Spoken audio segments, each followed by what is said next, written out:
দুপুরবেলা যা রান্না করেছি তোমাদের দাদা ভাইয়ের পছন্দ হয়নি, বলেছে রাত্রে ঝাউ কিছু করবে, মানে ভালো কিছু, ঝাউ কিছুর মধ্যে ভালো কিছু আবার করতে হবে। তাই দেখো রাত্রে কি করেছি। এই যে কি করব, সবজি তো খাবে না, ফ্রিজে মাছ আছে, আর রাত্রে মাছ রান্না করব না। এই যে ডিম ভেজেছি, টমেটো পেঁয়াজ লঙ্কা সব দিয়ে ভালো করে ডিমটা ভেজেছি। এই ডিম ভাজাটা না খুব সুন্দর লাগে খেতে।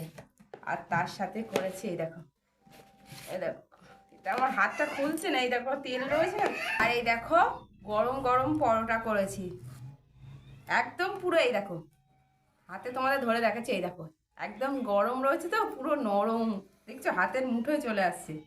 এই যে পরোটা করেছি আর এই ডিম ভাজা করেছি।